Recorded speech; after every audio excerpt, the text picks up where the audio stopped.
Sinabi ng Rasulullah sallallahu alaihi wasallam sa isang hadith patungkol sa ilang kaganapan sa kabilang buhay na hanggang doon, subhanallah, may pagsusulit, may pagsubok hanggang sa hindi tayo nakakapasok sa paraiso.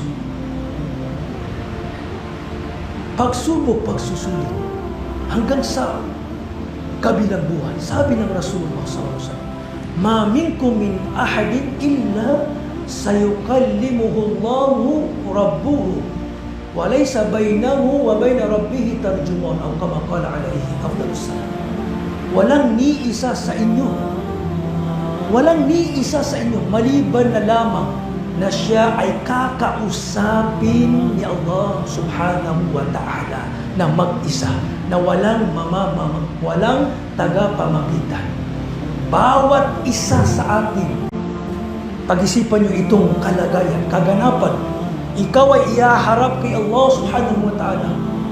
Kakausapin ni Allah subhanahu wa ta'ala.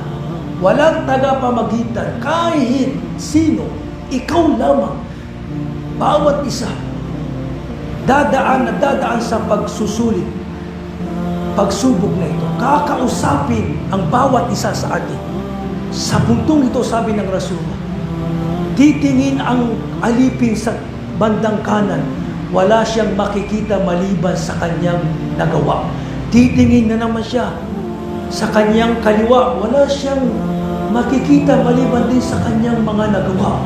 At titingin siya sa bandang harapan, makikita, matatanong niya ang naglalagablab na apoy sa impyerno. Subhanallah.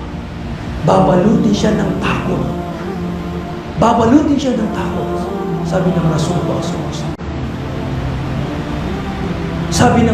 Sabi pa ng Rasulullah SAW, La tazulu qadama abdin yawm al-qiyamah hatta yusala an arbah.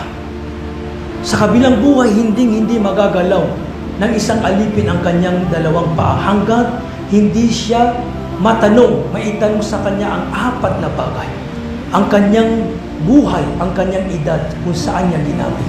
Ang kanyang kaalaman, kung ano ang kanyang ginawa rito. Ang kanyang katawan o ang kanyang katawan kung saan niya ginamit. At ang kanyang kayamanan, dalawang pagsusulit, katanungan ang itatanong sa kanya, kung saan niya kinuha, sa anong paraan, at kung saan niya ginamit. Subhanallah. Kung saan niya kinuha at kung saan niya ginamit. Ginugol ang kanyang mga kayamanan. So lahat pagsubok, ang mga tao sa kabilang buhay, mga kaibigan, mga kapatid, ay nasa dalawang hantungan lamang. Sa kabilang buhay, nasa dalawang hantungan lamang. Paraiso o di kaya impyerno. Dito lamang. Dalawang hanay. Dalawang hantungan lamang.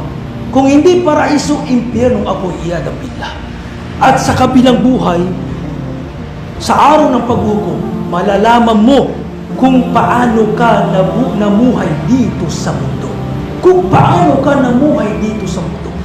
At gagantimpalaan ka, tandaan mo, isa puso't isip mo na, gagantimpalaan ka batay sa iyong nagawa, mabuti man o masama.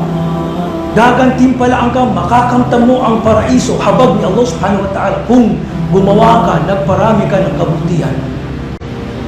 At gagantimpalaan ka, ipagkakaloob sa iyo ng Allah subhanahu wa ta'ala, iba't ibang uri ng kaparusan sa impyerno, ako iyadang billah, kung ikaw ay naging, subhanallah, hindi sumunod sa kay Allah subhanahu wa ta'ala.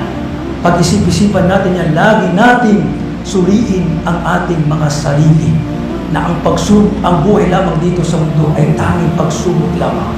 Huwag nating kakalimutan ang tanging layunin kung bakit tayo nandito sa mundo, ang sambahin si Allah subhanahu wa ta'ala upang tayo magtagumpay sa mga pagsubok, pagsusulit dito sa mundo, sa ating mga libingan, higit lalo sa kabilang buhay. Naway pagsama-samahin, nawa tayo ni Allah subhanahu wa ta'ala sa Jannatul Firdaus.